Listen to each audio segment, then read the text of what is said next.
মিশরে এসে গিজার 3টি পিরামিড দেখে আমরা মনে করি মিশরে এই 3টি পিরামিডই বিদ্যমান।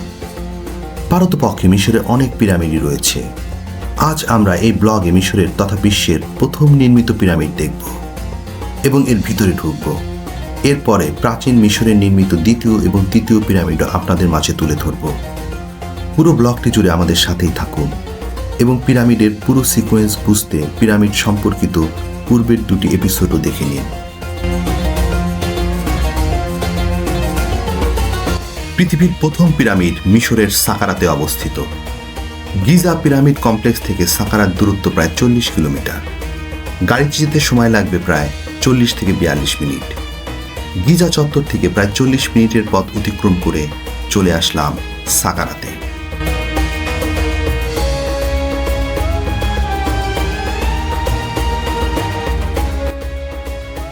প্রবেশ করলাম সাকারার পিরামিড কমপ্লেক্সের ভিতরে এবং সামনে দৃশ্যমান হল বিশ্বের প্রথম পিরামিড।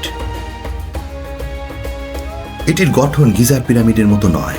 6টি ক্রমহ্রাসমান সমতল স্তর বা ধাপ নিয়ে এটি গঠিত, তাই এটিকে বলা হয় ধাপ পিরামিড বা স্টেপ পিরামিড।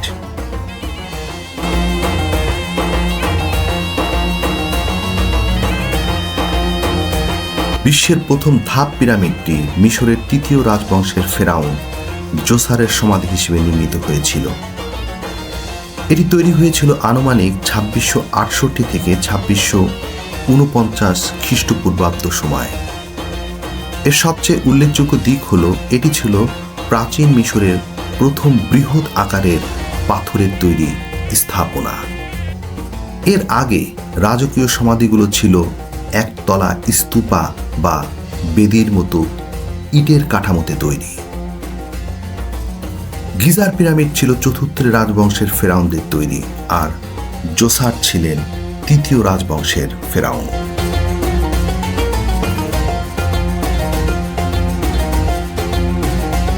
স্টেপ পিরামিডের এই বিপ্লবী নকশার কারিগর ছিলেন ফেরাউন জোসারের প্রধান উপদেষ্টা ও স্থপতি ইনহোতেপ। তিনি একের পর এক 6টি মাস্টাবা স্তূপাকারে বসিয়ে এই অনন্য কাঠামোটি তৈরি করেন, যা পরবর্তীতে সমস্ত মিশরীয় পিরামিডের আদর্শ হয়ে ওঠে। বিশ্বের প্রথম নামোচ্চারিত স্থপতি হিসেবেও ইনহোতেপের নাম ইতিহাসে স্বর্ণাক্ষরে লেখা আছে।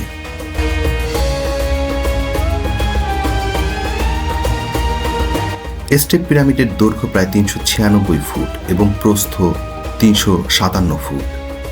এর উচ্চতা প্রায় 205 ফুট। এটি মূলত চুনাপাথর দিয়ে নির্মিত হয়েছিল এবং মসৃণ সাদা চুনাপাথর দিয়ে আবৃত ছিল, যা একে দূর থেকে একটি উজ্জ্বল দীপ্তি দিত।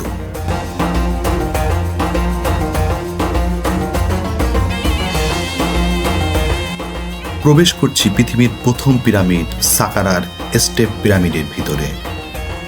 নিম্নগামী সিঁড়ির পথ দিয়ে ঢুকে পড়লাম পিরামিডের ভিতরে। এখানে কোনো সংকীর্ণ পথ পাওয়া গেল না। খুব সহজে পিরামিডের ভেতরে একজন স্বাভাবিক উচ্চতার মানুষ প্রবেশ এবং চলাফেরা করতে পারে।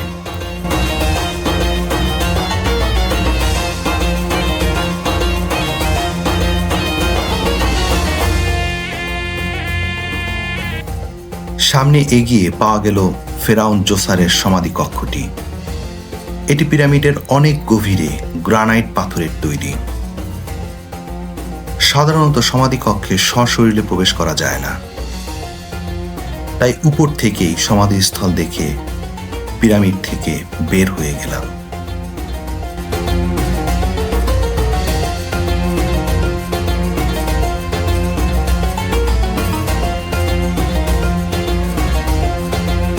সাকারার চারপাশের বিশাল সমাধি চত্বরটিও ইতিহাস এবং স্থাপত্যের এক অনন্য নিদর্শন। এর চারপাশে ওল্ড কিংডমের ফেরাউনদের পরিবারের সদস্যদের সমাধি রয়েছে। এই সমাধিগুলো কিছুটা স্তূপা আকারের।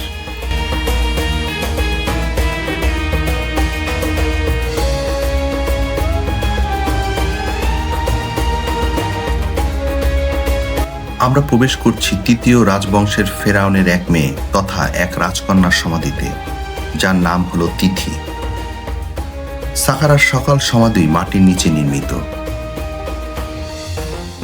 সমাধিতে ঢুকতেই চোখে পড়ল পাথরের দেয়ালে খোদাই করে অঙ্কিত বিভিন্ন শিলালিপি, যা সেই সময়ে মিশরীয়দের জীবন ব্যবস্থা এবং সমাধিতে মৃতদের প্রয়োজনীয় সামগ্রী সরবরাহের চিত্রই অঙ্কিত করে।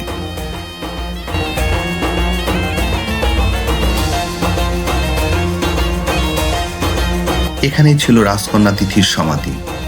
এখন সমাধির চারপাশে শিলালিপির অঙ্কনের বর্ণনা আপনাদের মাঝে তুলে ধরছি।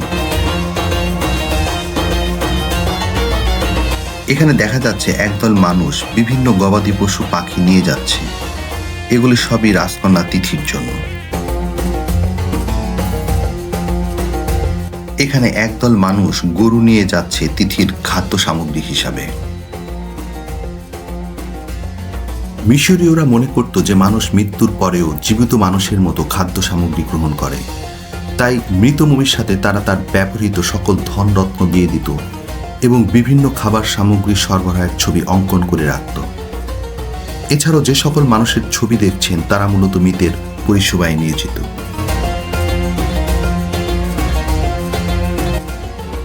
বন্ধুরা, এটি হলো বেন্ড পিরামিড বা বাঁকানো পিরামিড, যা মিশরের নির্মিত দ্বিতীয় পিরামিড। এটি চতুর্থ রাজবংশের ফেরাউন স্নেফেরু নির্মাণ করেছিলেন, যিনি ছিলেন গিজার দ্য গ্রেট পিরামিডের নির্মাতা ফেরাউন খুফুর পিতা। এটি কায়রো থেকে 40 কিলোমিটার দূরে দাহসুর এলাকায় অবস্থিত।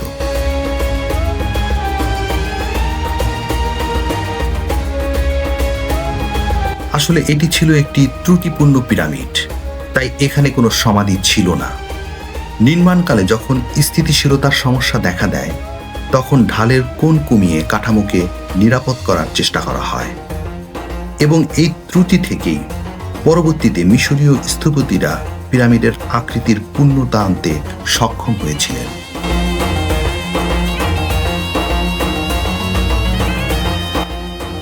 এটি হলো মিশরের নির্মিত তৃতীয় পিরামিড। এটিকে বলা হয় রেড পিরামিড বা লাল পিরামিড। এটিও চতুর্থ রাজবংশের ফেরাউন স্নেফেরু কর্তৃক নির্মিত হয়েছিল এবং এখানেই তার সমাধি ছিল। আসলে রেড পিরামিডকে বলা যায় মিশরের প্রথম সফলভাবে নির্মিত সম্পূর্ণ মসৃণ পাশ বিশিষ্ট পিরামিড। বেন্ড পিরামিডের ত্রুটি থেকে শিক্ষা নিয়ে মিশরীয়রা সফলভাবে রেড পিরামিডটি নির্মাণ করেন। এটির দৈর্ঘ্য প্রায় 722 ফুট এবং উচ্চতা প্রায় 344 ফুট। আয়তনের দিক থেকে এটি গিজার খুফু এবং খাফরের পিরামিডের পরেই তৃতীয় স্থানে রয়েছে। এই পিরামিডটির নাম রেড পিরামিড বা লাল পিরামিড করা হয়েছে কারণ এটির নির্মাণে লালচে চুনাপাথর ব্যবহৃত হয়েছে, যা সূর্যের আলোতে লাল বর্ণ ধারণ করে।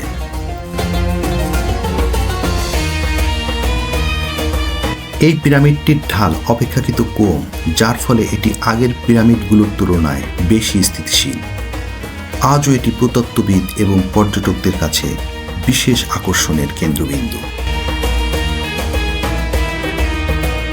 পিরামিড সম্পর্কিত ভিডিওটি ভালো লাগলে চ্যানেলটি সাবস্ক্রাইব করুন।